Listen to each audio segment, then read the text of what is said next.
வணக்கம் தோழர்களே. பலஸ்தீன் மீதான இனப்படுகொலை போர் துவங்கி இன்றுடன் 438 நாட்களாகிறது. இந்நிலையில் கடந்த 2-3 நாட்களாக பல்வேறு நிகழ்வுகள் நடந்தேறி வருகின்றன. அதில் குறிப்பாக இன்று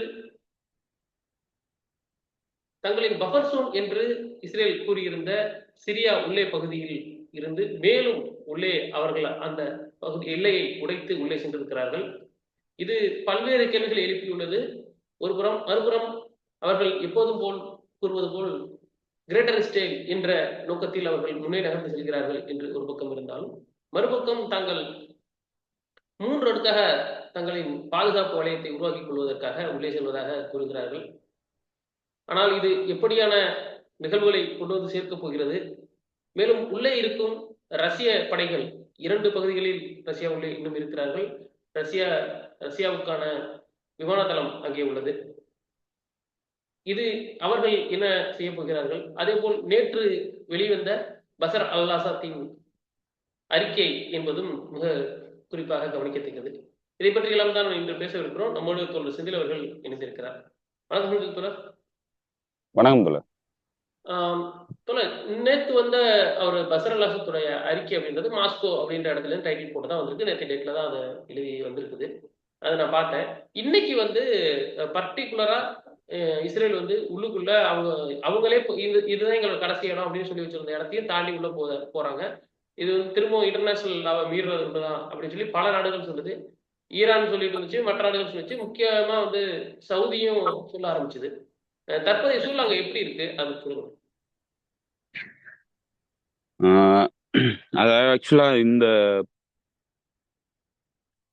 இஸ்ரேல் ஆக்சுவலா டிஃபேக்டோவா ஏற்கனவே ஏற்படுத்தின அமைதி ஒப்பந்தத்தை முறிச்சுக்கிட்டு தான் இப்ப இந்த போர்ல இறங்கியிருக்கு. சிரியாவுக்கு எதிரான போருங்கிறது சர்வதேச நாடுகளால சீஸ்ஃபயர் கொண்டு வர செய்யப்பட்டு, அதாவது சிரியாவுக்கும் இஸ்ரேலுக்கும் நடந்த போருங்கிறது சீஸ்ஃபயருக்கு அக்ரிமெண்ட்ல தான் இந்த போர் நிறுத்தங்கிறது ஏற்பட்டுச்சு. ஸோ அந்த அக்ரிமெண்ட் பிரகாரம் தான் கொலான் ஹைட்ஸுங்கிறது சிரியாவுக்குரிய பகுதி அப்படிங்கிறத சர்வதேச நாடுகள் சொல்றாங்க. யுனைடெட் நேஷன்ஸினுடைய கருத்தும் அதுதான். சமீபத்துல நடந்த அந்த யுனைடெட் நேஷன் ஜெனரல் அசம்பிளியில இதை தான் வலியுறுத்தினாங்க. அவங்க தான் அப்புறம் லீகல் ஒப்பீனியன் கேட்கும்போது ஐசிஜே அதை தான் சொன்னிச்சு. ICJ Golan Heights, West Bank, Gaza இது 3 ஆக்குபைட் டெரிட்டரி. அதனால அந்த இடத்துல இருந்து உடனடியா இஸ்ரேல் வெளியேறணும் அப்படின்னு சொல்லிட்டு 1 வருஷ காலம் அவங்களுக்கு டைம் கொடுத்துருந்தாங்க. 1 வருஷத்துக்குள்ள வெளியேறணுங்கிறத சொல்லியிருந்தாங்க. இப்போ இந்த கேயோஸ், அதாவது சிரியால ஏற்பட்ட இந்த அரசியல் நிலையற்ற தன்மையை பயன்படுத்தி இஸ்ரேல் தன்னுடைய அக்ரஷனை ஆரம்பிச்சிருக்கு. ஸோ அப்போ சர்வதேச விதிகளை மீறி கொலான் ஹைட்ஸை கடந்து பஃபர் சோனை உருவாக்குறங்கிற பேர்ல உள்ளுக்கு போயிருக்கு. அது மட்டும் இல்லாம 350க்கு மேல தாக்குதல் நடத்தியிருக்கு டார்கெட்டுகள்ல. என்ன சொல்ல போனா சிரியாவினுடைய ஒட்டுமொத்த இராணுவ கெப்பாசிட்டியும் அழிச்சிட்டாங்க. ஸோ இனிமே சிரியான்னு ஒரு 10-20 வருஷத்துக்கு மேல சண்டையே போட முடியாத அளவுக்கு அவங்கள கிரிப்பிள் பண்ணிட்டாங்க மிலிட்டரி ரீதியா. ஸோ இதனுடைய தொடர்ச்சியா இன்னைக்கு அடுத்தடுத்த கட்டத்தை நோக்கி இஸ்ரேல் நகருது. அவங்களுடைய ஆம்பிஷன்ங்கிறது உங்களுக்கு தெரியும். கிரேட்டர் இஸ்ரேல்ங்கிற ஒரு ப்ராஜெக்டை தான் அவங்க ஆம்பிஷனா வச்சிருக்கிறாங்க. அதனுடைய பின்னணி காட் கிவன் த லேண்ட் அப்படிங்கிற பேர்ல தான் சொல்றாங்க. அதாவது காட் அவங்களுக்கு கொடுத்த பகுதி இதெல்லாம். அதுதான் பென்சலல் ஸ்மார்ட்ரிச் சமீபத்துல பேசும்போது என்ன சொல்லியிருந்தாருன்னா, ஒரு அரபு செய்தி சேனலுக்கு தான் நினைக்கிறேன், இல்ல ஸ்கை நியூஸ்க்கோ எதுக்கோ ஒன்று சொல்லியிருந்தாரு. அதுல அவர் என்ன சொல்லியிருந்தாருன்னா, அதாவது மெடிட்டரேனியன் கடல்ல இருந்து யூப்ரிட்டிஸ் நதி வரைக்கும் எங்களுக்கான பகுதி அப்படிங்கிறத சொல்லியிருந்தார். ஸோ அதை நோக்கி தான் நாங்கள் நகருவோம் அப்படிங்கிறத சொல்லியிருந்தார். அன்னைக்கு அதை களத்துல அவங்க செயல்படுத்த ஆரம்பிக்கிறாங்க. அதனுடைய ஒரு வடிவமா சிரியாங்கிறது இன்னைக்கு ஆக்குப்பை செய்யப்படுது. ஆனா சிரியால இருக்கிற புதிய அரசாங்கங்கிறது அது ஒரு இடைக்கால அரசாங்கமா இருக்கு. இன்னும் கம்ப்ளீட்டா அரசாங்கம் டிரான்சிஷனல் பீரியடை முடிக்கல. ஒரு டிரான்சிஷனல் பீரியட்ல இருக்கு. யாரு அதிபர் ஆகுவாங்க என்னங்கிறதெல்லாம் தெரியல. முன்னாள் அல் கொய்தா தீவிரவாதியா இருந்த அபு முகமது அல் ஜுலானிங்கிறவன் இப்ப இன்னைக்கு சிரியாவினுடைய டிஃபேக்டோ தலைவரா இருக்கிறாரு. இன்னைக்கு சர்வதேச நாடுகளினுடைய இன்னும் சொல்ல போனா யுனைடெட் நேஷன்ஸே இந்த அல் நுஸ்ரா ஃப்ரண்ட் HTS வந்து தீவிரவாத இயக்கமா தான் அறிவிச்சிருக்கு. அவங்களுடைய ரெப்ரசன்டேட்டிவ் இன்னைக்கு வந்து அவனோட பேச்சுவார்த்தையில ஈடுபட்டு இருக்கிறாங்க. ஸோ இதெல்லாம் வந்து கேலிக்கூத்தான விஷயமா இருக்கு. சர்வதேச விதிகள்ங்கிறது இன்னைக்கு எந்த அளவுக்கு கீழ்த்தரமா போயிடுச்சு அப்படிங்கிறதுக்கான அடையாளமா இன்னைக்கு யுனைடெட் நேஷன்ஸினுடைய ரெப்ரசன்டேட்டிவ் அமெரிக்காவால $10 மில்லியன் தலைக்கு நிர்ணயிக்கப்பட்ட ஒரு தீவிரவாதி கூட, அல்கொய்தா தீவிரவாதி கூட வந்து பேச்சுவார்த்தையில் ஈடுபட்டு இருக்கிறாரு. பிரிட்டனுடைய வெளியுறவுத்துறை டீம் வந்து ஒரு டெலிகேஷன் வந்து சந்திச்சு இன்னைக்கு பேச்சுவார்த்தையில ஈடுபட்டு இருக்கிறாங்க அல்ஜுலானி கூட. ஸோ அல்ஜுலானி கூட அவங்க போட்டோ எடுத்து அதை போட்டோ அப்பும் பண்ணி வெளியிட்டு இருக்கிறாங்க. அதே போல பிரெஞ்சு டெலிகேஷன் வந்து இன்னைக்கு வருது. பிரெஞ்சோடைய எம்பசியை வந்து இன்னைக்கு ஓப்பன் பண்றதா சொல்லியிருக்கிறாங்க. கத்தார் வந்து தன்னுடைய எம்பசியை ஓப்பன் பண்ணியிருக்கு. ஸோ இதெல்லாம் வந்து என்னத்தை வெளிப்படுத்துதுன்னா, ஒரு ஒரு மனித குலத்திற்கு எதிரான குற்றங்கள்ல ஈடுபட்டத ஒரு தீவிரவாதிய இன்னைக்கு அரசு தலைவரா வச்சுக்கிட்டு அவங்க வந்து அவனை வந்து ஒயிட் வாஷ் பண்ற, அவன் பண்ண கிரைமுக்கெல்லாம் வந்து ஒயிட் வாஷ் பண்ற வேலையில இன்னைக்கு மேற்கத்திய நாடுகள் ஈடுபட்டு இருக்காங்க. ஸோ இவங்களுக்கு எந்தவித பிரின்சிபலுமே கிடையாது, மோரல் பிரின்சிபல் கிடையாது, லீகலான விஷயங்களை இவங்க சர்வதேச விதிகளை பொறுத்தளவுல ஃபாலோ பண்றது இல்லை. எல்லாமே இவங்களுடைய தேவைக்காக தான் வந்து இந்த ரூல்ஸ் ரெகுலேஷன்ஸ் இது எல்லாத்தையுமே சொல்லுவாங்களே தவிர எதுவுமே வந்து உண்மையானது கிடையாது அப்படிங்கிறது இன்னைக்கு அவங்க பச்சையா வெளி உலகத்துக்கு சொல்லிக்கிட்டு இருக்கிறாங்க. ஸோ அது நடந்துகிட்டு இருக்கு. ஸோ இந்த மாதிரியான ஒரு கம்ப்ளீட் கேயோட்டிக் சுச்சுவேஷன்ல தான் இன்னைக்கு குளோபல் ஆர்டரே இருக்கு. ரூல்ஸ் பேஸ்ட் ஆர்டருங்கிறது குளோபல் ஆர்டரே வந்து இன்னைக்கு அப்படித்தான் இருக்கு. இன்டர்நேஷனல் லா வந்து இன்னைக்கு எங்கேயுமே அப்ளை ஆகல, எதுவுமே வந்து ஒர்க் ஆகல. சர்வதேச இன்ஸ்டிடியூஷன்ஸ், அதாவது நிறுவனங்கள் வந்து எதுவுமே வேலை பார்க்கல, எதுவுமே எப்பவுமே ஒர்க் ஆகாததுதான், நமக்கு தெரிஞ்சதுதான். ஈழ இனப்படுகொலை நடந்தப்போ இந்த சர்வதேச நிறுவனங்கள் எதுவுமே வந்து வேலை பார்க்கல, அது கம்ப்ளீட்டா தோல்வி அடைஞ்சிருந்தது. ஆனா அன்னைக்கு அது வெளிப்படையா வெளியில தெரியல, ஏன்னா அந்த அளவுக்கு ப்ரொபகேண்டா வந்து மேகம் போல மறைச்சிருந்தது உலக சமூகத்துக்கு போறத.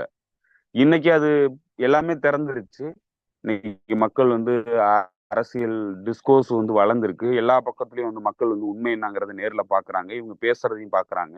இந்த இரட்டை நிலைப்பாடுங்கிறது தான் இவங்களுடைய காலாகாலமான கொள்கை நிலைப்பாடு அப்படிங்கிறத இன்னைக்கு மக்கள் புரிஞ்சுக்கிட்டாங்க. அதனால வந்து இன்னைக்கு எல்லாருமே வெளிப்பட்டு நிக்கிறாங்க. அந்த இடத்துல இந்த சர்வதேச பாடிஸும் வந்து பச்சையா வெளிப்பட்டு நிக்கிறாங்க. இவங்க எந்த வகையிலையும் வந்து தகுதியுடைய நபர்களாவே இல்லை அப்படிங்கிறத இன்னைக்கு வெளி உலகத்துக்கு காட்டுறாங்க. ஸோ இப்படியெல்லாம் வந்து சர்வதேச நியமங்களும் சர்வதேச நிறுவனங்களும் கீழ்த்தரமா நடக்கும்போது எந்த நாட்டுக்கும் வந்து சர்வதேச விதியை மதிக்க வேண்டிய அவசியம் இல்லை. அந்த பின்னணியில இதை எல்லாத்தையும் வந்து பிரசிடென்டா செட் பண்ணிட்டு இருக்கிற டிடியா இருக்கிற இஸ்ரேலுங்கிறது இன்னைக்கு அக்ரஷன்ல ஈடுபடுது. சர்வதேச நாடுகள் யாருமே கேள்விக்கு எழுப்பல. ஒரு வகையில அது சரியான விஷயமாகவும் பார்க்கப்படுது. ஏன்னா நீங்க பாத்தீங்கன்னா இந்த தீவிரவாதிகள்ங்கிறவங்க இப்போ இந்த HTSங்கிறது இது யாருல இருந்து வர்றாங்கன்னா அல்கொய்தால இருந்து வராங்க. அல்கொய்தாங்கிறது ஒரு நொட்டாரியஸ் தீவிரவாத அமைப்பு. அது மனித உரிமைகளுக்கு எதிரானது, மனித சமூகத்திற்கு எதிரான குற்றங்கள்ல தொடர்ந்து ஈடுபட்டுக்கிட்டு இருக்கக்கூடிய ஒரு அமைப்பு.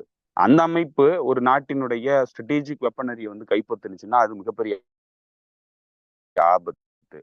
ஆனா இது என்ன பெரிய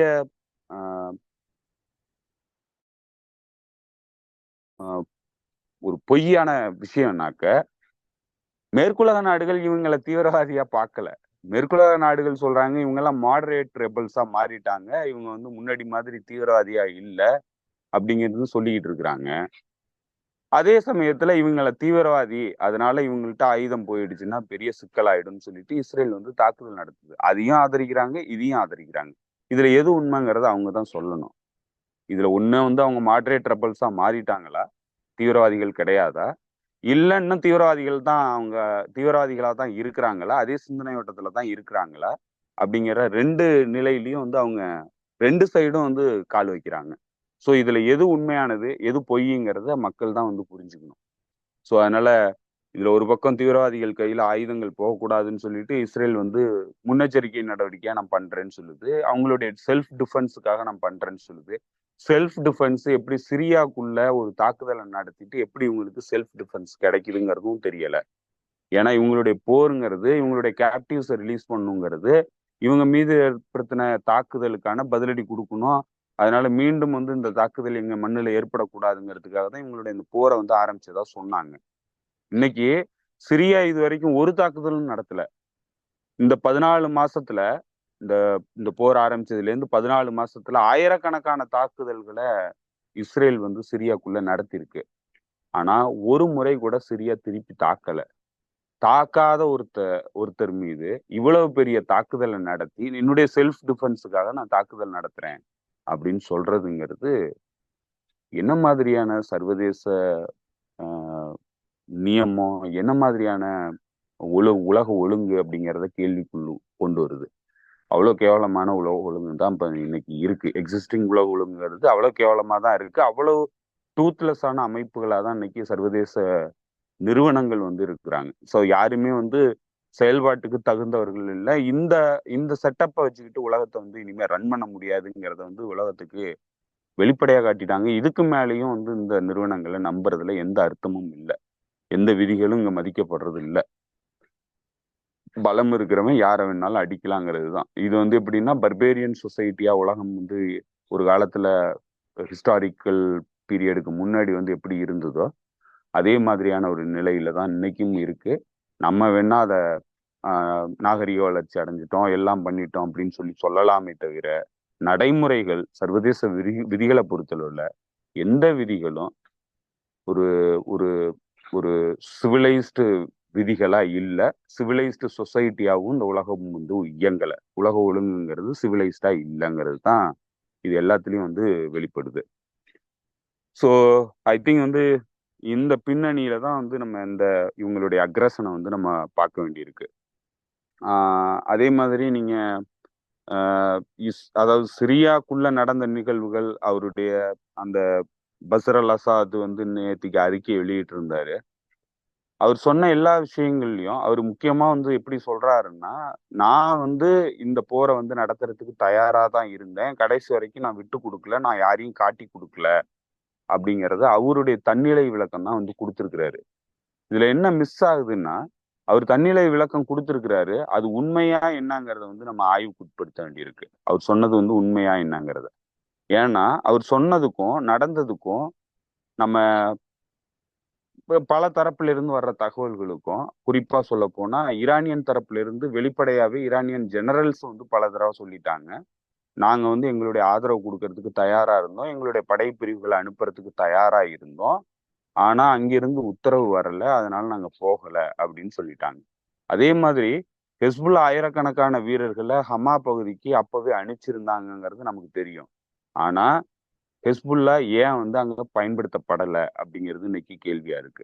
இப்போ அவர் என்ன சொல்லியிருக்கிறாருன்னா, எசென்ஷியலி அவரு என்ன சொல்ல வர்றாருன்னா, நான் வந்து சண்டை போடுறதுக்கு தயாரா இருந்தேன், நான் விட்டு கொடுக்கறதுக்கு தயாரா இல்லை, இந்த தீவிரவாதிகள் உள்ளுக்கு வர்றதை நான் அனுமதிக்க தயாரா இல்லை, ஆனா ஒவ்வொரு கட்டமா இராணுவம்ங்கிறது பின்வாங்கிட்டு விலகிட்டாங்க, அதனால இராணுவம் வந்து என்னை காட்டி கொடுத்துருச்சு, அதனால என்னால போரை வந்து தொடர்ந்து நடத்த முடியாது அப்படிங்கிற நிலை வந்ததுக்கு அப்புறம் இதுக்கு மேல அங்க இருந்து பயன் இல்லைங்கிறதுனால நான் விட்டு கொடுத்துட்டு வெளியேறிட்டேன் அப்படிங்கிறத சொல்லியிருக்கிறாரு. அவர் என்ன சொல்லியிருக்கிறாருன்னா, நான் சாட்டர்டே நைட்டு வரைக்கும் டமாஸ்கஸ்ல இருந்தேன், சாட்டர்டே நைட்டு லேட் நைட்ல தான் வந்து நான் இங்கிருந்து கிளம்பி லட்டாக்கியா வந்தேன். லட்டாக்கியாங்கிறது ரஷ்யாவினுடைய பேஸ் இருக்கிற இடம், டார்டர்ஸ்ங்கிற இடத்துல. அங்க வந்தேன், அங்க வந்ததுக்கு அப்புறம் அங்கிருந்து நான் வந்து வார் ரூமை வந்து கண்ட்ரோல் பண்ணிக்கிட்டு இருந்தேன், வார் ஃபீல்டை வந்து நான் மேற்பார்வை பண்ணிக்கிட்டு இருந்தேன். அதுக்கப்புறம் அடுத்த நாள் காலையில ரஷ்யன் கண்ட்ரோல்டு பகுதிக்கே, அதாவது ரஷ்யன் பேசஸ்குள்ளேயே வந்து ட்ரோன் தாக்குதல்கள் நடத்துறதுக்கான முயற்சி நடந்தது. அதற்கப்புறம் ரஷ்யாவினுடைய பேஸ் மேனேஜ்மெண்ட்ல இருந்தவங்க வந்து என்ன சொல்லிட்டாங்கன்னா, இதுக்கு மேல அங்க இருக்கிறது அர்த்தம் இல்லை, நீங்க வந்து கிளம்புங்கன்னு சொல்லிட்டு என்கிட்ட சொல்லிட்டாங்க. அதுக்கப்புறம் தான் நான் வந்து அங்கிருந்து மாஸ்கோ போனேன் அப்படிங்கிறத சொல்லியிருக்கிறாரு. அது சண்டே ஏர்லி மார்னிங் தான் நான் வந்து கிளம்புனேன் அப்படிங்கிறத சொல்றாரு. சண்டே அன்னைக்கு கம்ப்ளீட்டா அந்த அரசாங்கம் விழுந்துருச்சு. சண்டே அன்னைக்கு விழுந்துருச்சு. கிட்டத்தட்ட அன்றைக்கு இரவே வந்து டமாஸ்கஸ் வரையும் வந்துட்டாங்க, ஹாம்ஸை விட்டுட்டு வெளியேறிட்டாங்க, டமாஸ்கஸ் வரையும் வந்துட்டாங்க. டமாஸ்கஸ் பேலஸ் பக்கத்துல வந்துட்டாங்கங்கிற தகவல் வந்துச்சு. விடிய காலம் பார்த்தா இவர் வெளியேறிட்டாருங்கிற தகவல் வந்தது. அப்போ ஏர்லி மார்னிங் இவர் வெளியேறி இருக்கிறாரு. அந்த இவர் வெளியேறினதுக்கு அப்புறம் கம்ப்ளீட்டா அந்த நாடு வந்து விழுந்துருச்சுங்கிறது அப்புறம் தான் வந்து தகவலா வந்து பரவ ஆரம்பிச்சுது. இதுல என்ன மிஸ் ஆகுதுன்னா, எப்படி வந்து கம்ப்ளீட்டா இவ்வளவு 11 ஆண்டுகள்ல வந்து சண்டை போட்டுக்கிட்டு இருந்த ராணுவம், 13 வருஷமா சண்டை போட்டுக்கிட்டு இருந்த ராணுவம், அந்த நாட்டு சாவர்னிட்டியை காப்பாத்துறதுக்காக தான் சண்டை போட்டாங்க. பஷர் அல் அசாதை காப்பாத்தணுங்கிறது பிரதான நோக்கம் கிடையாது. அந்த நாட்டினுடைய சாவர்னிட்டியை காப்பாற்றணும். ஏன்னா வர்றது தீவிரவாதிகள். தீவிரவாதிகள்ங்கிறவங்க அந்த நாடுங்கிறது ஒரு செக்குலர் நாடு. செக்குலர் நாடு, பல மைனாரிட்டி சமூகங்கள் வாழக்கூடிய நாடு. அதுதான் அதனுடைய ஹிஸ்டரி. அந்த நாடு விடுதலை அடையும் போதே வந்து அந்த நாடுங்கிறது ஒட்டமான் எம்பையர்ல இருந்து பிரிஞ்சு வரும்போது பல்வேறு இனக்குழுக்கள் இணைந்திருந்த ஒரு பகுதியா தான் இருந்தது. அந்த பின்னணியில தான் அந்த நாடு வந்து அதனுடைய கான்ஸ்டியூஷனை வடிவமைச்சது. அதன் பின்னணியில தான் வந்து அந்த நாடு வந்து உருவாகி வளர்ச்சி அடைஞ்சு வந்தது. அந்த சோசியல் ஃபேப்ரிக்ங்கிறது பல்வேறு இனக்குழுக்கள் ஒன்றிணைந்து வாழ்ந்த நாடுங்கிறது தான் அதனுடைய டெமோக்ராட்டிக் வேல்யூவாகவும் இருந்தது. ஸோ அந்த நாட்டினுடைய டெமோக்ராட்டிக் வேல்யூ இங்க பல இனக்குழுக்கள் இருக்கிறாங்க. அவங்களை எல்லாத்தையும் காப்பாத்துறதுக்கு தான் அந்த நாட்டினுடைய இராணுவம் இருக்கு.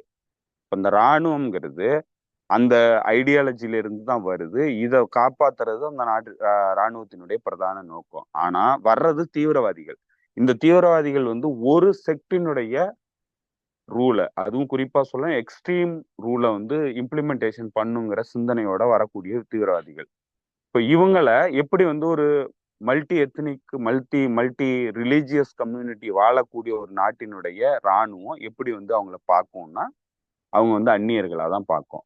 ஏன்னா இது வெறும் சிரியர்கள் மட்டும் வரல, சிரியர்கள் மட்டும் சண்டை போடுறதுக்காக வரல, பல்வேறு நாடுகள்ல இருந்து ரெக்ரூட் பண்ணி தான் வந்து வந்திருக்கிறாங்க. அவங்க ஏன் வந்து பல்வேறு நாடுகள்ல இருந்து வராங்கன்னா, அதுதான் வந்து அவங்க இஸ்லாமிக் காலிஃபேட்டை உருவாக்கணுங்கிற நோக்கத்தினுடைய அந்த சிந்தனையிலிருந்து வரக்கூடியவர்கள். அதனாலதான் வந்து உலகம் முழுக்க இருக்கக்கூடிய இந்த ஃபெனடிக்ஸ் ஒன்று சேர்ந்து ஒரு அமைப்பு குடையின் கீழே வந்து ஒன்றிணைந்து சண்டைக்கு வராங்க.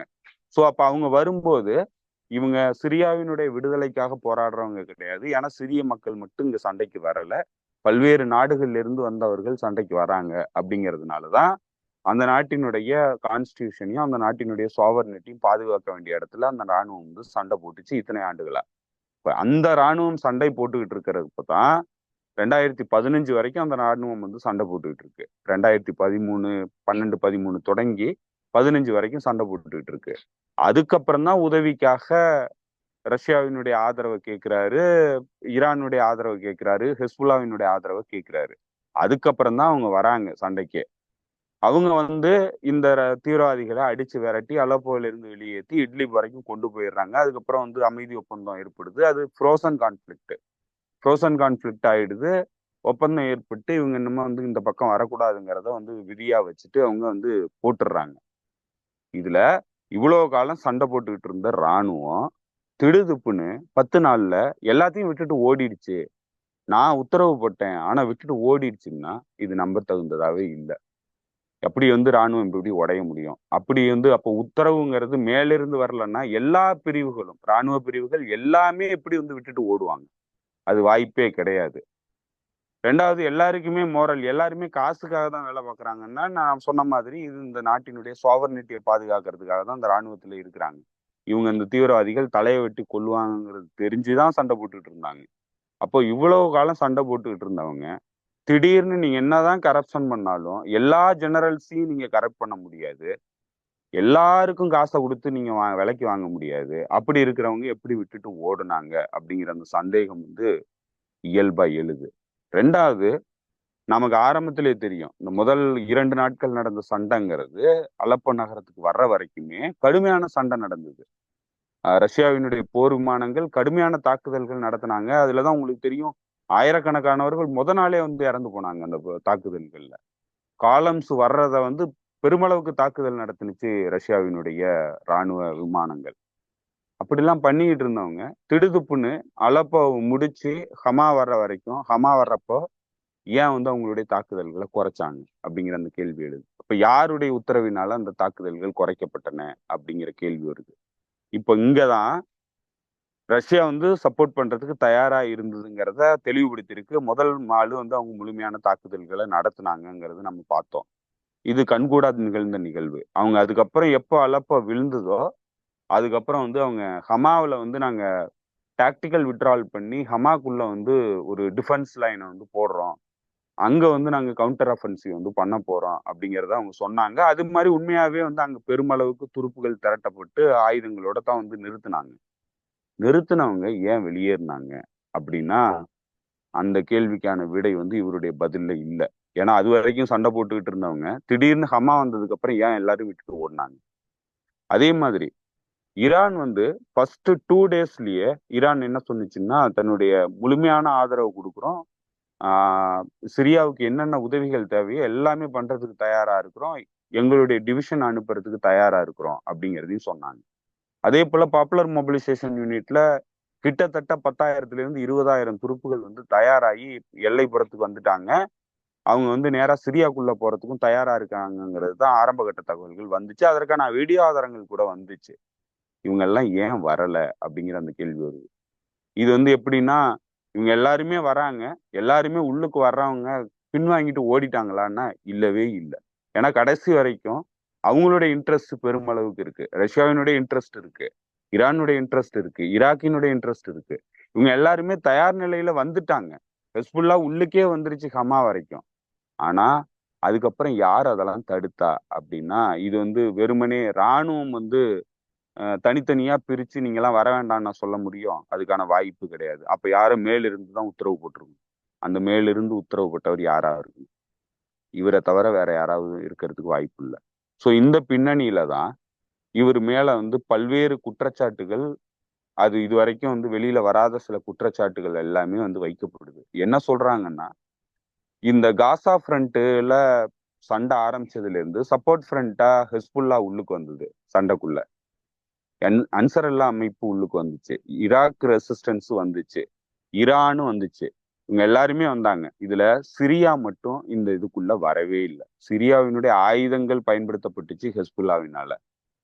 ஆனா சிரியா நேரடியான தாக்குதல்ல கலந்துக்கவே இல்லை. இதுல யமன் அன்சார் அல்லா அமைப்பு ஒரு முறை வெளிப்படையாவே அவங்களுக்கு ரெக்வஸ்ட் பண்ணாங்க. சிரியா வந்து தன்னுடைய கோலன் ஹைட்ஸ் ஃப்ரண்ட்டை வந்து இப்போ ஓப்பன் பண்ணணும் அப்படிங்கிறத கேட்டுக்கிட்டாங்க. ஆனா பஷர் அல் அசாத் மறுத்துட்டாரு. இன்னொரு மிக முக்கியமான தகவல், லெபனான்ல இருக்கக்கூடிய ஒரு வார் கரஸ்பாண்டன்ட் வந்து முக்கியமான ஒரு தகவலை சொல்லியிருக்கிறாரு. அவர் என்ன சொல்றாருன்னா ஹெஸ்புல்லாவினுடைய ஆயுதங்கள்ல அதுவும் குறிப்பா வந்து ஸ்ட்ராட்டஜிக் வெப்பனரி பூராவுமே வந்து சிரியாக்குள்ளதான் வச்சிருந்ததா சொல்றாரு.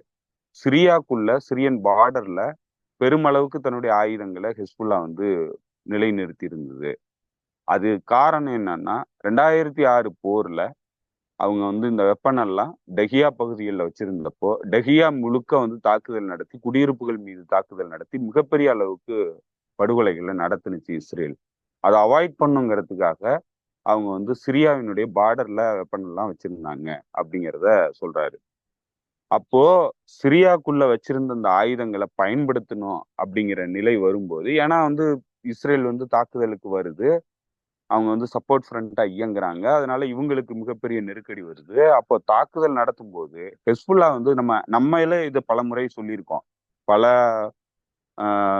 அதாவது ராணுவ வல்லுநர்கள் வந்து அப்பவே சொல்லிட்டு இருந்தாங்க, இவங்க ஓப்பன் பண்ணாக்க கோலன் ஹைட்ஸ்ல வந்து ஃப்ரண்ட்டை ஓப்பன் பண்ணுவாங்க, ஹெஸ்புல்லா வந்து கோலன் ஹைட்ஸ் வழியா உள்ளுக்கு நுழையறதுக்கான வாய்ப்பு இருக்குங்கிறத சொல்லியிருந்தாங்க. அதற்கான வாய்ப்பும் முழுமையா இருந்திருக்கு. ஆனா பஷர் அல் அசாத் இங்க இருந்து ஒரு வெப்பனையும் நீங்க வந்து ஏவக்கூடாது, இந்த சண்டைக்கு வந்து எங்களை வந்து நீங்க எந்த வகையிலையும் தொடர்பு படுத்தக்கூடாது. ஏன்னா இஸ்ரேல் இந்த போரை வந்து எங்க மீது திணிச்சதுன்னா எங்க மக்களால இதை எதிர்கொள்ள முடியாது. ஸோ அதனால இங்க இருக்கிற வெப்பனை பயன்படுத்தி எந்த தாக்குதலும் நீங்க நடத்தக்கூடாது அப்படின்னு சொல்லிட்டு உத்தரவு போட்டிருக்கிறாரு. ஸோ இதெல்லாம் எங்கிருந்து வருதுன்னா இவர் வந்து கடந்த 3-4 வருஷமா இவருடைய இந்த பொருளாதார பிரச்சனையை தீர்க்கறதுக்காக கல்ஃப் கண்ட்ரிஸ் கூட வந்து தொடர்பை ஏற்படுத்தினாரு. அதற்கு பின்னாடி தான் அரப் லீக்ல இவரை சேர்த்துக்கிட்டாங்க. இவர் அரப் லீக் போனதுக்கு அப்புறம் இந்த பிரச்சனையெல்லாம் வந்து மாற ஆரம்பிச்சிருச்சு. இவருடைய மனநிலைங்கிறது மாற ஆரம்பிச்சிருக்கு. ஸோ இவர் வந்து சவுதி அரேபியா, குறிப்பா சொல்ல போனா எம்பி இசட், அதாவது முகமது பின்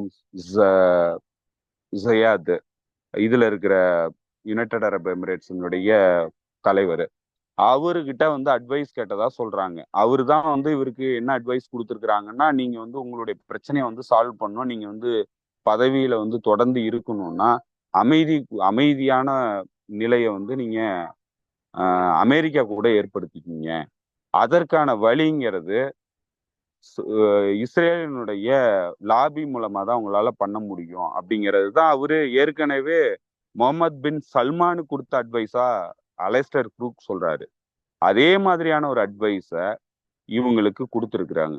அதாவது பஷர் அல் ஆசாத்து கொடுத்துருக்குறாங்க. நீங்க அமெரிக்கா கூட உறவை வந்து வச்சுக்கிங்க, அவங்க கூட வந்து முரண்பாடுகளை வச்சுக்காதீங்க, அதன் மூலமா உங்களுக்கு நாங்க இந்த பொருளாதார தடையிலிருந்து விலக்கு வாங்கி தரோம் அப்படிங்கிற உத்தரவாதத்தை கொடுத்துருக்குறாங்க. ஸோ அதற்காக இவர் வந்து கம்ப்ளீட்டா ஈரான் கிட்ட இருந்த தொடர்பையும் ரஷ்யா கிட்ட இருந்த தொடர்பையும் வந்து கொஞ்சம் கொஞ்சமா வந்து குறைச்சிக்கிட்டு இருக்கிறாரு. இந்த அக்சஸ் ஆஃப் ரெசிஸ்டன்ஸை அக்டோபர் 7க்கு அப்புறம் தாக்குதல் நடத்த ஆரம்பிச்சப்போ வந்து இவர் முழுமையான ஆதரவு வந்து கொடுக்கல. ஸோ இவர் எதுவுமே பேசாம அப்படியே விலகி நின்றுட்டாரு. இந்த போர்ல அவர் தொடர்பே படுத்திக்கல. ஆனாலும் இஸ்ரேல் வந்து தொடர்ந்து தாக்குதலை நடத்திக்கிட்டே தான் இருந்தது. ஆயிரக்கணக்கான தாக்குதல்களை தொடர்ந்து நடத்திக்கிட்டே இருந்தது டமாஸ்கஸ்குள்ள. எப்பெல்லாம் வந்து ஈரான் வந்து அப்பவே அவங்களுக்கு சொல்லியிருக்கு, நீ வந்து இதே மாதிரி அனுமதிச்சன்னா அவங்க தொடர்ந்து உங்க மீது தாக்குதல் நடத்துவாங்க, அதனால நீ ரிட்டாலிட்டரி ஸ்ட்ரைக் வந்து நீ பண்ணி தான் ஆகணும், நீ பண்ணாதான் வந்து அந்த ஜைனிஸ்ட் என்டிட்டியை வந்து உன்னால தடுத்து நிறுத்த முடியும், டிட்டர் பண்ண முடியும் அப்படிங்கிறத பல முறை வந்து அட்வைஸ் பண்ணியிருக்கிறாங்க. அது எதையுமே வந்து அவர் காதுல வாங்கல. ஏன்னா அதெல்லாமே நமக்கு களத்துல தெரிஞ்சதுதான். எந்த தாக்குதலும் சிரியா வந்து நடத்தினதே இல்லை இந்த போர்க்காலத்துல. ஸோ அதுல இருந்து கிளியரா தெரியுது அவருக்கு அது ஹெசிடேட் பண்ணியிருக்கிறாரு. இஸ்ரேல் மீது தாக்குதல் நடத்துறத வந்து அவர் அவாய்ட் பண்ணிட்டு வந்திருக்கிறாரு. என்னதான் அவங்க ப்ரொவோக் பண்ணியிருந்தாலும், என்னதான் அக்ரஷன்ல ஈடுபட்டாலும் அதற்கான பதிலடிங்கிறது இவர் கொடுக்கவே கிடையாது. அது நமக்கு களத்திலேயே தெரிஞ்சதுதான். அது வந்து யதார்த்தமானது, அதுதான் உண்மை, ஃபேக்ட். ஸோ அதுல இருந்து என்ன தெரியுதுன்னா, இவரு இந்த பிரச்சனையில இருந்து அவர் தனிச்சு நின்றுகிட்டு இருந்திருக்கிறாரு. இதுல வந்து இந்த ஆயுத போக்குவரத்தை மட்டும்தான் வந்து அவர் அனுமதிச்சிருக்கிறாரு தவிர, இந்த அலெக்சா ஃபிளட்ல அவர் நேரடியா எந்த வகையிலும் தொடர்புக்கு வர்றதுக்கு விருப்பம் இல்லாதவராக தான் இருந்திருக்கிறாரு. ஸோ இதையெல்லாம் தாண்டி அவங்க வந்து 2 பேருமே வந்து அட்வைஸ் பண்ணியிருக்கிறாங்க பஷர் அல் ஆசாத்துக்கு. அவங்க வந்து ரஷ்யாவும் அட்வைஸ் பண்ணியிருக்கு, ஈரானும் அட்வைஸ் பண்ணியிருக்கு. உங்களுடைய இராணுவத்தை வந்து நீங்க நவீனப்படுத்துங்க, பயிற்சிகளை ஆரம்பிங்க, இன்னும் வந்து அவங்களுக்கு பயிற்சிகள் கொடுத்து எக்யூப்மெண்ட்ஸ் எல்லாம் வந்து புதுமைப்படுத்துங்க, அவங்களுடைய பயிற்சிக்காக வந்து நீங்க செலவினங்களை வந்து கூட்டுங்க, நாங்களே கூட கொடுக்குறோம், அந்த பயிற்சியை வந்து நீங்க அனுமதிங்க அப்படின்னு கேட்டப்போ அவரு நிராகரிச்சிருக்கிறாரு, இல்ல வேண்டாம் அப்படின்ட்டு. அதற்கு காரணமும் சவுதி அரேபியா, யுனைடெட் அரபு எமிரேட்ஸ் கொடுத்த அழுத்தமா தான் சொல்றாங்க. இதுல இன்னொரு மிக முக்கியமான விஷயம் என்னன்னா, இந்த இந்த இந்த இந்த இதெல்லாம் நடந்துட்டு இருக்கும்போது இவங்க வந்து என்ன சொல்லி இருக்கிறாங்கன்னா, துருக்கியோடைய துருக்கியோட அதிபர் எர்டகான் வந்து அவராவே வெளிப்படையா பஷர் அல் ஆசாத்துக்கு நான் வந்து இந்த பிரச்சனையை சால்வ் பண்றதுக்கு, அதாவது குறிப்பா வந்து அவருடைய நாட்டுல 3 மில்லியன் சிரியன்ஸ் வந்து ரெஃப்யூஜிஸா போயிருக்கிறாங்க. அது வந்து அவருக்கு உள்நாட்டுல மிகப்பெரிய நெருக்கடியை வந்து உருவாக்கிட்டு இருக்கு. ஸோ அதை சால்வ் பண்றதுக்காக நம்ம வந்து பேச்சுவார்த்தை நடத்தி நம்ம இதை பத்தி பேசி தீர்வு கொண்டு வரலாம் அப்படிங்கிறத அவரு வெளிப்படையா நான் வந்து உன்னை சந்திச்சு பேசுறதுக்கு தயாரா இருக்கிறேன் அப்படின்னு சொல்லிட்டு அழைப்பு விடுத்திருக்கிறாரு பஷர் அல் ஆசாத்துக்கு. ஆனா பஷர் அல் ஆசாத் மறுத்துட்டாரு. அவர் சொன்ன டிமாண்ட் என்னன்னா, நீ முதல்ல இந்த இட்லிப் நகரத்தை விட்டு வெளியேறணும், உன்னுடைய படைகளை வெளியேற்று, எங்க பகுதியை பிடிச்சி வச்சிருக்கிறத முதல்ல நீ விட்டுட்டு வெளியேறு, அதற்கப்புறம் தான் நம்மளால பேசவே முடியும், அதுக்கு முன்னாடி இது வந்து நான் ஸ்டார்டரு, இது வந்து நம்ம பேசவே முடியாது அப்படின்னு சொல்லிட்டு நிராகரிச்சிருக்கிறாரு. அப்போ ஏர்டகான் என்ன சொல்லியிருக்கிறாருன்னா, ஓகே அதை பத்தி நம்ம பேசலாம், அது வந்து எனக்கும் பெரிய சிக்கல் இருக்கு, ஆனா நம்ம உட்கார்ந்து பேசி அதற்கான ஒரு முடிவை எட்டுவோம் அப்படிங்கிறத அவரு ரெக்வெஸ்ட் பண்ணியிருக்கிறாரு. அதையும் நிராகரிச்சிருக்கிறாரு பஷர் அல் ஆசாத். இப்ப இந்த இடத்துல ஈரானும் ரஷ்யாவும் அவருக்கு அட்வைஸ் பண்ணியிருக்கிறாங்க. ரஷ்யாவே என்ன சொல்லி இருக்குதுன்னா, நீ வந்து எர்டகானை சந்திச்சு பேசு, இந்த பிரச்சனைக்கான தீர்வு எட்டுறதுக்கு எர்டகானை சந்திச்சு பேசுன்னு சொல்லி அட்வைஸ் பண்ணியிருக்கிறாங்க. அதையும் நிராகரிச்சிருக்கிறாரு. ஈரான் சொல்லியிருக்கு, ஈரான் வந்து எர்டகானை சந்திச்சு பேசு, இந்த பிரச்சனைக்கான தீர்வு எர்டகான் மூலமா தான் எட்ட முடியும், அவரை சந்திச்சு பேசு, உங்களுக்கான தீர்வு வந்து அங்கதான் இருக்கு அப்படிங்கிறத ஈரானும் வந்து அவருக்கு அட்வைஸ் பண்ணியிருக்கு. அதையும் அவர் மறுத்திருக்கிறாரு. இதெல்லாம் மறுத்துட்டு அவர் எங்க போயிருக்கிறாருன்னா சவுதி அரேபியாவினுடைய பிரின்ஸை சந்திக்கிறதுக்காக போயிருக்கிறாரு. முகமது பின் சல்மான இவங்க இங்க போய் இவரை சந்திக்க சொன்னப்போ அவர் வந்து நேரா போய் சவுதி அரேபியா போய் முகமது பின் சல்மானை போய் சந்திச்சு பேசியிருக்கிறாரு. அவர் வந்து என்ன நினைச்சிட்டாருன்னா அமெரிக்கா கூட ஒரு உறவை ஏற்படுத்தி சவுதி யுனைடெட் அரபு எமிரேட்ஸ் மூலமா இந்த பொருளாதார பிரச்சனையை நம்ம சால்வ் பண்ணிட்டோம்னா இந்த பிரச்சனை வந்து தீர்வுக்கு வந்துடும் அப்படின்னு நம்பி இருக்கிறாரு. அதுதான் கம்ப்ளீட்டா மிஸ்டேக் ஆயிருக்கு. அவருடைய வெளியேற்றத்திற்கு அதுவே அடிப்படையா அமைஞ்சிருக்கு. இதுல யாரும் அவரை காட்டி கொடுக்கல. அவராதான் வந்து அவரை வந்து அவருடைய பிரச்சனையை வந்து சிக்கல்ல உண்டாக்கி கொண்டு போயிட்டாரு. இதை வந்து அவர் மறைக்கிறதுக்கு தான் வந்து இப்போ ஒரு அறிக்கையை வெளியிட்டு இருக்கிறாரு. ஏன்னா அவருக்கு பல்வேறு வாய்ப்புகள் இருந்தது. அவர் இன்னொரு மிக முக்கியமான விஷயத்த சொல்லியிருக்கிறாரு. எனக்கு வந்து எந்த இடத்துலயும் வந்து இந்த அப்பவே நான் வந்து ஒரு ஸ்டேட்மெண்ட்டை விடணும்னு சொல்லி முயற்சி பண்ணேன். அது வந்து முடியாம போயிருச்சு. ஏன்னா செய்தி நிறுவனங்கள் அதெல்லாம் வந்து வெளியிடுறதுக்கு தயாரா இல்லை அப்படிங்கிறத சொல்லியிருக்கிறாரு. அந்த பகுதியில் இருந்து இயங்கக்கூடிய ஆக்சிஸ் ஆஃப் ரெசிஸ்டன்ஸுக்கு ஆதரவான செய்தி நிறுவனங்கள் அல் மைதீன் இருக்கு, கிரேடல் இருக்கு. இப்படியான செய்தி நிறுவனத்துக்கு கூட அவர் தகவலை சொல்லி இதை வந்து மக்களுக்கு கொண்டு வந்து சேர்த்திருக்கலாம். ஏன் வந்து நான் அந்த முடிவை எடுத்திருக்கேங்கிறத. ஆனா அதெல்லாம் அவர் பண்ணல. இன்னைக்கு போய் ரஷ்யால உட்காந்துக்கிட்டு ஒரு அறிக்கை தான் வெளியிட்டு இருக்கிறாரு. அவர் நேரா பேசி கூட வெளியிடல. ரஷ்யால போய் உட்காந்துக்கிட்டு அவர் வந்து நான் வந்து எந்த வகையிலையும் காட்டி கொடுக்கல, என்னுடைய அலைஸை காட்டி கொடுக்கல, என் மக்களை வந்து நான் காட்டி கொடுக்கல அப்படிங்கிறத அவர் தன்னிலை விளக்கமா கொடுத்துருக்கிறாரு. இது எந்த வகையிலையும் லாஜிக்கு பொருந்தாம தான் இருக்கு. நடந்த நிகழ்வுகளுக்கும் இவர் சொல்லி இருக்கிற விஷயங்களுக்கும் எந்தவித பொருத்தமும் இல்லாம இருக்கு. அதுல இருந்து கிளியரா தெரியுது அவர் பொய் சொல்றாரு அப்படின்ட்டு. அவர் வேற விஷயத்துக்காக தான் பண்ணியிருக்கிறாரு. அவர் சொல்றதுல எந்த உண்மையும் இருக்கிறதுக்கான லாஜிக்கே இல்லை. முதல்ல அது பொருந்தவே இல்லை, எந்த வகையிலுமே பொருந்தல. அதுதான் நம்ம பார்க்க வேண்டியிருக்கு. ஓகே ஓகே தோழர், இவ்வளவு விஷயம் நடந்திருக்கு பின்னாடி. நிறைய நான் சொன்ன மாதிரி நீங்க நேற்று சொன்ன வார்த்தை தான் எனக்கு 2 நாளைக்கு போய் சொன்னீங்கல்ல, சஸ்பீசியஸா இருக்கு சஸ்பீசியஸா இருக்கு. இது அங்கதான் திருப்பி கடைசி அங்க வந்து நிக்குது. இவரோட லெட்டரும் வந்து தோழர்கள் கூட கேட்டாங்க, என்ன தோழர் நான் தமிழ் டிரான்ஸ்லேட் பண்ணி படிச்சாலும் எனக்கு புரிய மாட்டேங்குது தோழர்னு ஒரு தோழர் கேட்டிருந்தாரு. அது அப்படித்தான் இருக்குது. தோழர் இங்க இருந்து அப்படியே கொஞ்சம் இன்னும் நம்ம கொஞ்சம் கிழக்க போகணும்னு நினைக்கிறேன். என்னன்னா ஆக்சுவலா என்ன நடந்திருக்குன்னா, இந்த நீங்க சொன்ன மாதிரி பல ஃபெனடிக் குரூப் உள்ள வந்து தான் இந்த தீவிரவாதிகள் எல்லாம் சேர்ந்து வந்து தான் இது உள்ள சிரியா உள்ள வந்தாங்க. அப்படி வந்ததுல ஒரு டீம் வந்து அந்த உய்கூர் அப்படின்னு சொல்லுவாங்கல்ல, நீங்க அடிக்கடி சொல்லுவீங்க, அந்த சைனாவில் இருக்கக்கூடிய அந்த உய்கூர் இது, அங்கிருந்து வந்த ஒரு டீம் வந்து நாங்க வந்து இப்போ எங்களுக்கு வந்து நாங்க சிரியாவை வந்து விடுதலை பண்ணிட்டோம், அதனால வந்து இங்க இருக்கிற டீம்ஸ் வந்து நாங்க வந்து சைனாட்டேருந்து விடுதலை வாங்குறதுக்கு எங்களுக்கு உதவி பண்ணணும் அப்படின்னு சொல்லி அந்த வீடியோலாம் ரிலீஸ் பண்ற மாதிரி நான் பார்த்தேன். இது ஒரு பக்கம் நடக்கும்போது அப்படியே இன்னொரு பக்கம் ஒரு 38 வீரங்கியை வந்து தைவான்ல அமெரிக்கா கொண்டு இறக்கி கொடுத்துருக்கு. இதெல்லாம் பார்க்கும்போது இவங்க இந்த 2 3 ஃப்ரெண்ட் 2 ஃப்ரெண்டு பார்த்தாது இன்னொரு 3வது தரப்புன்னு இறங்கி இருக்கா அமெரிக்கா. அது என்ன நடக்குது? அது அவங்க ஏற்கனவே பிளான்ல இருக்கிறது தானே. அவங்க உலகம் முழுக்க ஃப்ரண்ட்டுகளை ஓபன் பண்றது தான் இப்ப நோக்கமா செயல்பட்டு. அவங்க அங்கெல்லாம் இல்லை. இங்க வந்து இப்ப நம்ம இந்தியன் சப்கான்டினென்ட் பகுதியில பாத்தீங்கன்னாக்க இதுல பங்களாதேஷ்ல ஆட்சி மாற்றத்தை கொண்டு வந்துட்டாங்க.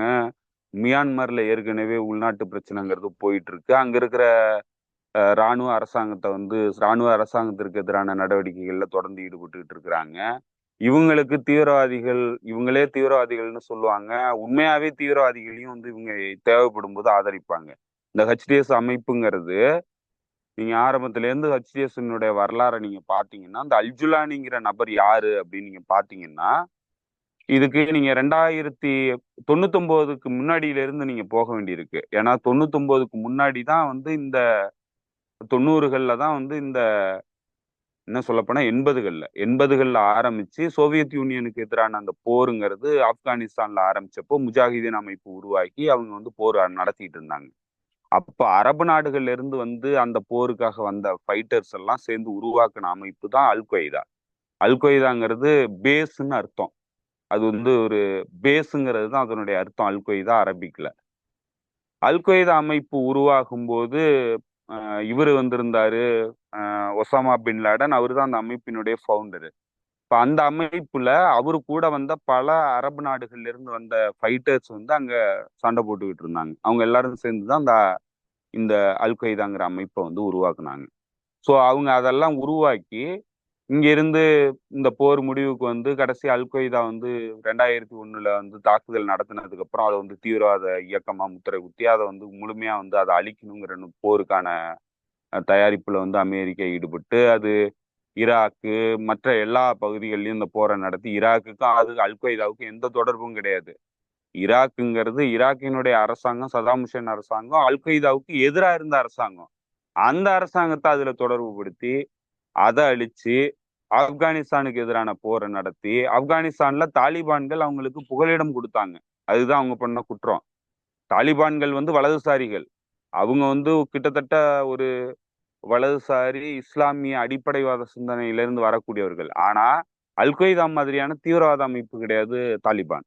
தாலிபான்ங்கிறது ஒரு விடுதலைக்காக வந்த அமைப்பு. அவங்க வந்து பிற்போக்குவாதம் பேசக்கூடிய இஸ்லாமிய ஷெரியா லா ஃபாலோ பண்ணக்கூடிய ஒரு அடிப்படைவாத அமைப்பு. அதுக்கும் தீவிரவாதத்திற்கும் தொடர்பு கிடையாது. ஆனா அந்த அமைப்பையும் தீவிரவாதிகளா முத்திர குத்தி கடைசியா அவங்களை அழிக்கணுங்கிற போரை வந்து ஆப்கானிஸ்தான்ல ஆரம்பிச்சாங்க. அல் கொய்தாவை அழிக்கிறதுக்கு வந்தவங்க ஆப்கானிஸ்தான்ல தாலிபான்களை வெளியேற்றுறதுக்கான போரை வந்து ஆரம்பிச்சாங்க. இன்னைக்கும் வந்து அல் கொய்தாவுடைய அந்த அந்த வகாபிச சிந்தனைங்கிறது தாலிபான்குள்ளேயும் இருக்கு. அதை நம்ம மறுக்கிறதுக்கு இல்லை. தாலிபான்குள்ளேயும் வந்து அதனுடைய ஒரு கூறுகள் வந்து இருக்கு. ஆனா நீங்க வெளிப்படையா தீவிரவாத அமைப்புன்னு பாத்தீங்கன்னாக்கா அல் கொய்தா தான் தீவிரவாத அமைப்பு. தாலிபான்கள் வந்து தீவிரவாத அமைப்பு கிடையாது. ஏன்னா அவங்க நாட்டினுடைய விடுதலைக்காக சண்டை போட்டாங்க. அது யாருக்கு எதிராக சண்டை போட்டாங்கிறது அடுத்த விஷயம். அங்கிருந்து வந்த அவங்களுடைய அரசியல் அபிலாஷைக்காக சண்டை போட்டாங்க. அந்த அரசியல் அபிலாஷை சரியானதா தவறானதாங்கிறத முடிவு பண்ண வேண்டியது ஆப்கானிஸ்தான்காரங்க. நம்ம முடிவு பண்ண முடியாது. ஸோ அந்த வகையில வந்து தாலிபான்களை அழிக்கிறதுக்கான போரை நடத்தினாங்க. கடைசியா இதுல ஈராக்ல போய் ஈராக்கினுடைய சதாம் ஹுசேன் அரசாங்கத்தை வெளியேற்றுறதுக்கான போரை நடத்தினாங்க. இப்போ இதெல்லாம் நடத்திட்டு இருக்கு முன்னாடி 2009 அதாவது 99 இங்கிருந்து ஒரு ஒரு இதுல இருந்து அதாவது ஜோர்டான்ல இருந்து வந்து இது அல் கொய்தாவில் பயிற்சி எடுத்த ஒரு நபர், ஐ திங்க் வந்து அவருடைய பேர் வந்து ஜர்காவின்னு நினைக்கிறேன். ஜர்காவி வந்து மீண்டும் வந்து ஜோர்டானுக்கு போனோடனே 99 அவர் வந்து அரெஸ்ட் பண்றாங்க. 99 ஜோர்டான் அரசாங்கம் அவரை அரெஸ்ட் பண்ணுது. அது அமெரிக்காவினுடைய உத்தரவின் பேர்ல தான் வந்து அரெஸ்ட் பண்ணுது. அவர் வந்து அதாவது 99க்கு அவர் ரிலீஸ் பண்றாங்க. 99க்கு முன்னாடி வந்து அவர் அரெஸ்ட் பண்றாங்க. இதுக்கு போகும்போது ஜோர்டானுக்கு பின்னாடி போகும்போது அங்க அரெஸ்ட் பண்ணி 99 அவரை ரிலீஸ் பண்றாங்க. அவரை ரிலீஸ் பண்ணோடனே அவர் நேரா போன இடம் ஈராக்கு. இப்ப ஈராக்குக்கு போறாரு. இந்த ஜர்காவிங்கிறவர் வந்து ஈராக்குக்கு போறாரு. அல் கொய்தாவினுடைய சென்ட்ரல் கமாண்டு கிட்ட வந்து பேச்சுவார்த்தை நடத்தி ஈராக்ல ஒரு டிவிஷன் அல் கொய்தா டிவிஷனை வந்து ஓபன் பண்ணும் அப்படின்னு சொல்லி பேசுறாரு. அப்போ அவங்களும் அதுக்கு ஓகே சொல்றாங்க. அல் கொய்தாவினுடைய டிவிஷனை வந்து ஈராக்ல ஓபன் பண்றாரு. ஜர்காவி தான் வந்து அதனுடைய தலைமையா இருக்கிறாரு. ஈராக்ல அல் கொய்தா இயங்குது. இப்போ 2003 போர் வரும்போது இந்த அமைப்பும் அந்த போர்ல வந்து சம்மந்தப்படுது. நம்ம அமெரிக்காவுக்கு எதிரான போரை வந்து இந்த அமைப்பும் நடத்துது. ஏன்னா இந்த அமைப்பு அல் கொய்தாவினுடைய பிரைமரியான டார்கெட்டா யாரை வந்து அவங்களுடைய ஐடியாலஜிக்கலா வச்சிருக்கிறாங்க, ஃபார் எனிமியை தான் முதல்ல வந்து நம்ம தாக்கணும், அதுக்கப்புறம் நியர் எனிமியை வந்து நம்ம பார்த்துக்கலாம் அப்படிங்கிறது அவங்களுடைய கொள்கை. அது என்னன்னா ஃபார் எனிமினா முதல்ல இருந்து வெளியில இருந்து வர்றவங்களை வந்து அழிக்கணும். அதற்கப்புறம் இந்த மதத்திற்கு எதிராக குறிப்பா வந்து செக்டா இருக்கக்கூடிய சியா முஸ்லிம்ஸ், மற்ற மத பிரிவுகள், மற்ற அதாவது இஸ்லாமிய மதத்தினுடைய பிரிவுகள், மற்ற மதத்தினர் இவங்களெல்லாம் வந்து அழிக்கணும், நம்மளுடைய எதிரிகள் அவங்கெல்லாம் அப்படின்னு சொல்றது தான் அல் கொய்தாவினுடைய சிந்தனை. இப்ப அந்த அமைப்பு அங்க போய் 99 வந்து உருவாகும் போது அது அமெரிக்காவினுடைய ஆக்குபேஷன் போர்ஸுக்கு எதிரான சண்டையில வந்து அவங்களும் இறங்குறாங்க. அவங்க வந்து சண்டை போடுறாங்க. இது நடந்துகிட்டு இருக்கும்போது அல் ஜுலானி இதே ஈராக்குள்ள ஜர்காவி போகும்போது இவரும் போறாரு. இவர் வந்து சிரியாவில இருந்து போனதா சொல்றாங்க. ஆக்சுவலா இன்னொரு தகவல் என்னன்னாக்கா அவருடைய உண்மையான பிறப்பிடம்ங்கிறது ரியாதுல பிறந்தவர் அப்படின்னு சொல்றாங்க. அதுல எது உண்மை என்னங்கிறது நமக்கு தெரியல. ரியாதுல பிறந்து அவர் வந்து ஈராக்குக்கு போய் ஈராக்ல வந்து இந்த அல் கொய்தா அமைப்புகளை வந்து அவர் ஜாயின் பண்றாரு. அங்க ஜாயின் பண்ணிட்டு அங்கிருந்து அவரை வந்து இதுக்கு அனுப்புறாங்க, சிரியாவுக்கு அனுப்புறாங்க. சிரியாவினுடைய அல் கொய்தா பிரான்ச்சினுடைய தலைமைக்கு அவரு அனுப்புறாங்க.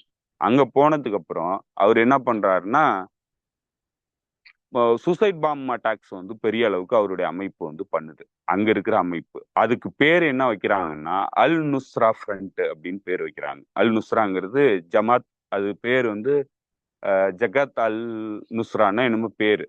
ஸோ அந்த பேர்ல வந்து அந்த அமைப்பை உருவாக்குறாங்க. நுஸ்ரான்னா என்ன அர்த்தம்னு அரபியில வந்து என்ன சொல்றாங்கன்னா, சப்போர்ட் ஃப்ரண்ட் அப்படிங்கிறது தான் அதனுடைய அர்த்தம். அதனாலதான் நுஸ்ரா ஃப்ரண்ட்னு சொல்றாங்க. ஸோ நுஸ்ரா ஃப்ரண்ட் வந்து அல் கொய்தாவினுடைய சப்போர்ட் ஃப்ரண்டா வந்து இயங்குது. அதாவது சிரியால இருந்து இயங்குது. அங்க வந்து இவங்க பெரிய அளவுக்கு தாக்குதலை நடத்துறாங்க. அதுல பேர் வந்து வாங்குறாங்க. 2011 காலகட்டத்துல என்ன ஆகுதுன்னா, இவருடைய பேர் வந்து பெரிய அளவுக்கு வருது. ஜுலானியோட பேரு பிரபலமாகுது. அமெரிக்காவுக்கு தெரியுது. அதுக்கு முன்னாடி வந்து இந்த இந்த அதாவது 2008 வரைக்கும் இவரும் வந்து அமெரிக்கானால பிரிசனரா இருக்கிறாரு. இவரை வந்து அரெஸ்ட் பண்ணி அமெரிக்கா பிரிசனரா வச்சிருக்குது. 2008 தான் வந்து இவரையும் ரிலீஸ் பண்ணுது. அல் பக்தாதியையும் ரிலீஸ் பண்ணுது. அல் பக்தாதி தான் வந்து ஐசிஸோடைய தலைவர்.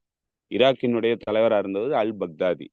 பக்தாதியையும் அல் அல் ஜுலானியையும் 2008 தான் வந்து அமெரிக்கா வந்து உங்களை 2 பேரையும் வந்து பிரிசன்ல இருந்து ரிலீஸ் பண்ணுது, சிறையில இருந்து விடுவிக்குது. இவங்க 2 பேரும் வெளியில போனவங்க. அல் பக்தாதி ஐசிஸை வந்து உருவாக்குறாரு. அல் கொய்தால இருந்து போய் ஐசிஸை உருவாக்குறாரு. அதாவது ஐசிஸ்ங்கிறது ஆரம்ப கட்டத்துல ஈராக்கினுடைய, அதாவது இஸ்லாமிக் ஸ்டேட் ஆஃப் ஈராக்குங்கிற பேர்ல தான் ஆரம்பத்துல உருவாகுது. ஈராக்ல வந்து இஸ்லாமிக் ஸ்டேட்டை உருவாக்குறோம் அப்படிங்கிற பேர்ல. அப்ப இயங்கிட்டு இருக்கும்போது இந்த பிரிவை வந்து இவர் அல்ஜுலானிய வந்து இதுக்கு அனுப்பி, சிரியாவுக்கு அனுப்பி, அங்க வந்து இவங்களுக்கான சப்போர்ட் ஃப்ரண்டா இயங்குறதுக்கு அல் கொய்தா வந்து அல் கொய்தாவினுடைய சென்ட்ரல் கமாண்ட் வந்து இப்ப சொல்லுது. இவர் வந்து அல் நுஸ்ரா ஃப்ரண்ட் ஆரம்பிச்சு சிரியால இவர் இயங்குறாரு. 2011 அங்க போராட்டம் வரும்போது இவங்க வந்து அந்த போராட்டத்துக்குள்ள போய்க்கிறாங்க. அப்போ வந்து இந்த அசாத் அரசாங்கத்தை நீக்கிறதுக்கான அந்த போராட்டத்துல இவங்க வந்து ஃப்ரண்ட் லைன்ல நின்று சண்டை போட ஆரம்பிக்கிறாங்க. இந்த தீவிரவாத அமைப்பு சென்ட்ரல்ல நின்று சண்டை போட ஆரம்பிக்குது அல் நுஸ்ரா ஃப்ரண்ட். இந்த அல் நுஸ்ரா ஃப்ரண்ட் 2013 காலகட்டத்துல ஓரளவுக்கு நல்ல நன்மதிப்பை அடைய ஆரம்பிச்சோன்னு அல் பக்தாதி, அதாவது ஐசிஸினுடைய தலைவரா இருக்கிற அல் பக்தாதி வந்து சிரியா போறாரு. சிரியால போய் இந்த இந்த அமைப்பினரை சந்திச்சு, இது வரைக்கும் நீங்க சப்போர்ட் ஃப்ரண்டா இயங்குனது போதும். ஸோ அதனால என்ன பண்ணுங்கன்னா, நம்ம வந்து எல்லாரும் ஒன்று சேர்ந்து ஒட்டுமொத்த சிரியா, லெபனான், லெவாண்ட், அதாவது சிரியாங்கிறது லெவாண்ட்ல தான் வருது. லெவாண்ட், ஈராக் ரெண்டையும் சேர்த்து நம்ம வந்து ஒரே அமைப்பா மாத்திருவோம் அப்படின்னு சொல்லி ஒரு இணைப்பு பிளானை போடுறாரு, மெர்ஜ் பண்றாரு இந்த 2 அமைப்பையும். அதுதான் வந்து ஐசில்னு வருது. என்னன்னா, Islamic State of Iraq and Levant, ISIL. இன்னொரு பேர் ஐசிஸ்னு, அதுக்கே இன்னொரு பேர் இருக்கு. அது என்ன சொல்றாங்கன்னா, Islamic State of Iraq and Sham. சாம்னாக்க சிரியாவுக்கு இன்னொரு பேர் வந்து சாம். இவங்க சொல்றதெல்லாம் சாம்னு தான் சொல்றாங்க. ஸோ இந்த 2 பேர்ல அவர் வந்து இதை எல்லாத்தையும் இணைப்பு பணியில வந்து ஈடுபடுறாரு. இப்ப இணைப்பு ஆகும்போது அல்ஜுலானி என்ன சொல்றாரு, இதுக்கு மறுப்பு தெரிவிக்கிறார். இல்ல, நாங்க இணைக்க முடியாது அப்படின்னு சொல்லிட்டு மறுப்பு தெரிவிக்கிறாரு. மறுப்பு தெரிவிச்ச உடனே அல் கொய்தாவினுடைய சென்ட்ரல் கமாண்ட், அப்போ ஜவாகிரி இருக்கிறாரு, அதாவது பின்லாடனுடைய மறைவுக்கு பின்ன அந்த அமைப்பினுடைய தலைவரா இருக்கிறவரு ஜவாகிரி. இப்ப ஐமன் ஜவாகிரி அவர்கிட்ட போறாங்க. இவங்க போய் இந்த இதுக்கு வந்து நீங்க ஜட்ஜ்மெண்ட் சொல்லுங்க, இது மாதிரி வந்து அவர் சேர்க்கணுங்கிறாரு, அதை நாங்க வந்து ஏத்துக்க முடியாதுன்னு சொல்லிட்டு அல்ஜுலானி அங்க போறாரு. அவர் என்ன சொல்லிடுறாருன்னா, எப்படி இது வரைக்கும் இயங்கிட்டு இருந்தீங்களோ அதே மாதிரியே இயங்கிட்டு இருங்க, எனக்கெல்லாம் வேணாம் அப்படின்னு சொல்லிடுறாரு. பாக்தாதிக்கு இதுல பிரச்சனை வந்துருது. பாக்தாதி என்ன சொல்றாருன்னா, அதை நாங்க ஏற்றுக்க முடியாது அப்படின்னு சொல்லிட்டு அல் கொய்தாவுக்கும் ஐசிஸ்க்கும் பிரச்சனை வருது. இந்த பிளவுங்கிறது அங்க ஆரம்பிக்குது. அல்ஜுலானினாலதான் அந்த பிளவு வந்து அங்க ஆரம்பிக்குது. ஸோ இந்த பிளவு அங்க ஆரம்பிச்ச உடனே இவர் இந்த பிரச்சனை வந்து தீவிரம் அடைஞ்சு ஐசிஸுக்கும் அல் நுஸ்ரா ஃப்ரண்ட்டுக்கும் பிரச்சனை வருது.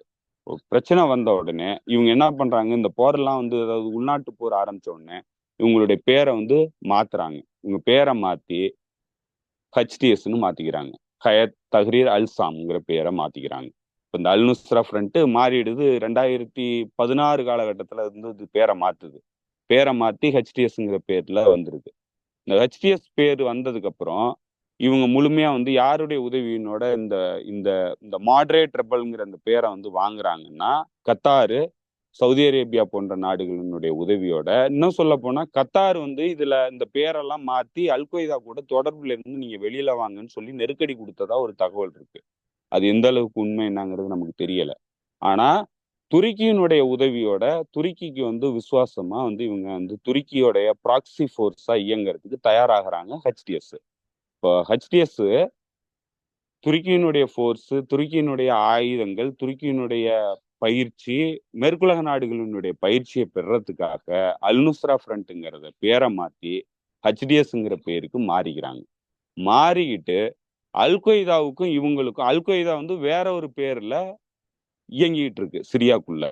அவங்களுடைய ரெமினிசன்ஸ் வந்து வேற பேர்ல வந்து இயங்கிட்டு இருக்காங்க சிரியாக்குள்ள. அவங்களும் இந்த சண்டைக்குள்ள வராங்க. ஐசிஸும் இந்த சண்டைக்குள்ள வருது. ஐசிஸுக்கும் அல் நுஸ்ராவுக்கும் சண்டை வந்துருது. இவங்க 2 பேருக்குள்ள அடிச்சுக்கிட்டு சாகுறாங்க. இதெல்லாம் நடந்து இவங்க எல்லாருமா சேர்ந்து இவங்க எல்லாத்தையும் வந்து Hezbollah, Iran, Russia, Syrian army எல்லாரும் சேர்ந்து அடிச்சு விரட்டின உடனே இவங்க எல்லாருமே எங்க போறாங்கன்னா இட்லிப்புக்கு போறாங்க. இட்லிப் பிராந்தியத்துக்கு போய் அங்க வந்து எமீரா இருக்கிறாரு. யாருன்னா அல்ஜுலானி. அல்ஜுலானி எமீரா இருக்கிறாரு. அந்த அந்த பகுதியினுடைய தலைவரா இருக்கிறாரு.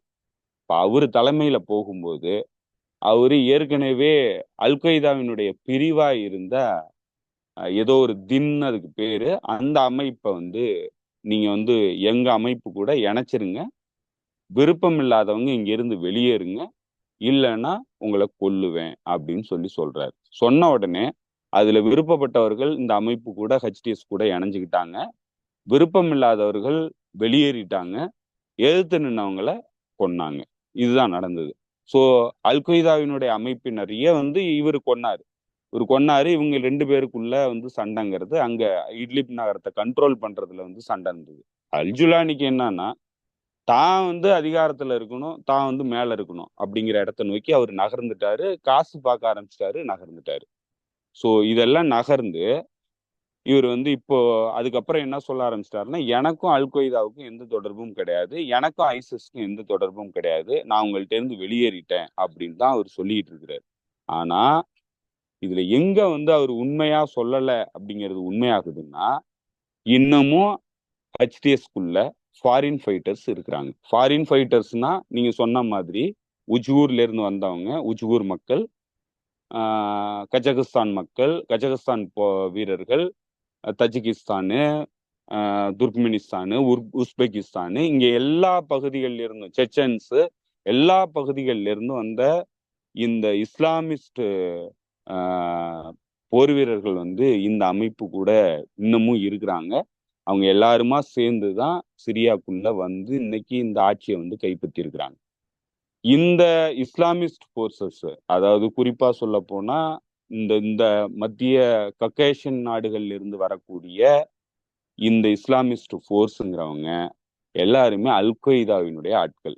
இப்ப இந்த அல்கொய்தா நபர்கள் இவங்க நேஷன் ஸ்டேட்டை வந்து ஏற்றுக்கொள்ளாதவர்கள். அதாவது தேசிய அரசுங்கிறதையோ தேசிய கட்டுமானம்ங்கிறதையோ ஏற்றுக்கொள்ளாதவங்க. இவங்க என்னத்தை ஏத்துக்கிறாங்கன்னா, உண்மையா வந்து ரூல் பண்ணும், உம்மா வந்து வச்சுதான் வந்து ரூல் பண்ணும் அப்படிங்கிற சிந்தனையிலிருந்து வரக்கூடியவர்கள்.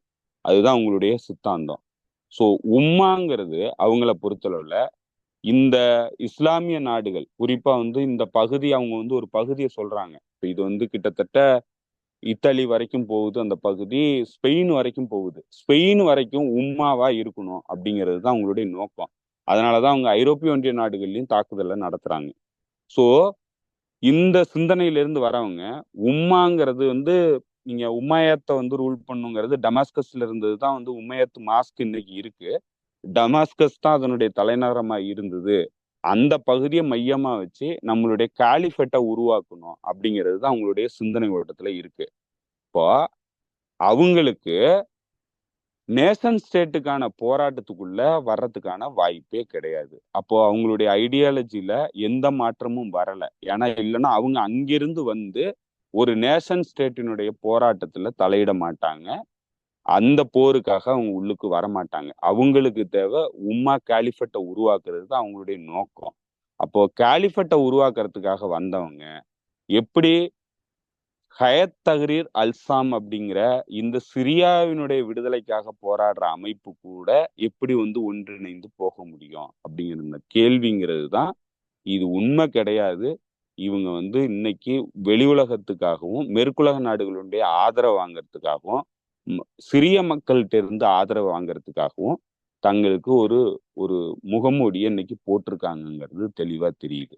ஸோ இவங்களுடைய உண்மையான நோக்கம்ங்கிறது இஸ்லாமிக் கேலிஃபட்டை உருவாக்கணும். அந்த கேலிஃபட்டுங்கிறது உருவானுச்சுன்னா அவங்க என்ன சொல்றாங்களோ, அது குறிப்பா சொல்லப்போனா அந்த வகாபிஸ்ட் சலாபிஸ்ட் சிந்தனையிலிருந்து வேறுபட்ட யாரா இருந்தாலும், இன்க்ளூடிங் சன்னி முஸ்லிமா இருந்தாலும், அவங்க வந்து அதை ஏத்துக்கலைன்னா அவங்கள கொல்லணுங்கிறது தான் அவங்களுடைய சித்தாந்தம். ஸோ அந்த சித்தாந்தத்தின் பின்னணியில தான் சிரியாவுக்கு எதிரான போர் நடக்கும்போது ஐசிஸ் தீவிரவாதிகள் சிரியன் போர் வீரர்களை தலையை துண்டிச்சு கொன்னாங்க. 2013 காலகட்டத்துல தலையை துண்டிச்சு கொன்னாங்க. பெரும்பாலும் கொல்லப்பட்டவர்கள் சிரியன் படை வீரர்கள், சிரிய இராணுவத்துல இருந்த படை வீரர்கள். சிரிய இராணுவத்துல பெரும்பாலும் இருக்கிறவங்க சன்னி இஸ்லாம் பிரிவை சார்ந்தவர்கள். இப்ப என்னன்னா சன்னி இஸ்லாம் பிரிவை சார்ந்தவர்களையே தலையை துண்டிச்சு கொன்னாங்க. எதனாலன்னா அவங்க காலிஃபட்டுங்கிற அந்த அவங்களுடைய சித்தாந்தத்தை ஏத்துக்கல அப்படிங்கிறதுக்காக கொன்னாங்க. சோ இதுல மத பிரிவுக்காக இவங்க வேலை பார்க்கல. இவங்க ஒரு சித்தாந்தத்தை வச்சிருக்கிறாங்க. இந்த சித்தாந்தத்துக்குள்ள வராத எல்லா மக்களையும் கொல்றதுதான் இவங்களுடைய சித்தாந்தம். அதுதான் இவங்களுடைய ஆட்சி முறை. அதை தான் லாவா வந்து இவங்க சொல்றாங்க. இப்ப இதெல்லாத்தையும் வந்து அவங்க செயல்படுத்தணுங்கிறது தான் நோக்கமா வச்சிருக்கிறாங்க. இப்போதைக்கு அவங்களுக்கு ஏதோ ஒரு ஹோல்டு தேவைப்படுது. குறிப்பா சொல்ல போனா டமாஸ்கஸ்ங்கிற இந்த பழைய நகரத்தினுடைய மையங்கிறது அவங்களுக்கு தேவைப்படுது. இது ஜியோபொலிட்டிக்கலி முக்கியமான இடமா இருக்கு. இன்னைக்கு சர்வதேச நாடுகளினுடைய போட்டி நடக்கக்கூடிய களமா இருக்கு. இந்த பகுதியை தங்களுடைய கட்டுப்பாட்டுல மாஸ்க் போட்டுக்கிட்டு பிடிச்சு வச்சுக்கிட்டோம்னா இதுக்கப்புறம் வந்து நம்ம கேலிஃபட்டை உருவாக்குறதுக்கான நடவடிக்கையில ஈடுபடலாங்கிறத சிந்தனையா வச்சுதான் இந்த எல்லா பகுதிகளில இருந்தும், குறிப்பா சொல்ல போனா சைனாவினுடைய ஜியாங்யாங் அந்த சைஜாங் நினைக்கிறேன், அந்த மாகாணத்திலிருந்து வரக்கூடிய உய்கூர் மக்கள், துர்க்மெனிஸ்தான்காரங்க, உஸ்பெகிஸ்தான்காரங்க, கசகஸ்தான்காரங்க, துர்கிஸ்தான்காரங்க, இப்படி பல்வேறு செச்சன்ஸ், ரஷ்யாவில் இருக்கக்கூடிய செச்சன்ஸ், இவங்க எல்லாருமா சேர்ந்து இந்த போராட்டத்துக்கு வந்திருக்கிறாங்க. இவங்களுடைய உண்மையான நோக்கம்ங்கிறது சிரியாவினுடைய விடுதலை கிடையாது. இது சிரியாவின் விடுதலைக்கான போராட்டமும் கிடையாது. இது உம்மா காலிஃபட்டை உருவாக்குறதுக்கான போராட்டம். அந்த போராட்டத்துல இது வந்து ஒரு அடிப்படையான விஷயமா வந்து அவங்க பண்றாங்க. இப்ப இதுலதான் வந்து ஜுலானி வந்து என்ன சொல்றாருன்னா, எனக்கும் ஐசிஸ்க்கும் எந்த தொடர்பும் கிடையாது, எனக்கும் அல்கொய்தாவுக்கும் எந்த தொடர்பும் கிடையாதுங்கிறத அவரு வெளி உலகத்துக்கு சொல்றாரு. உண்மையா சொல்ல போனா அப்படியெல்லாம் அவர் உண்மையாவே வந்து அந்த தொடர்புகளை அவர் துண்டிச்சிருந்தாருன்னா இந்த ஃபாரின் ஃபைட்டர்ஸ் அவரு கூட வரவே மாட்டாங்க. அவங்க வர்றதுல இருந்தே கிளியரா தெரியுது அவர் சொல்றது பொய்ன்ட்டு.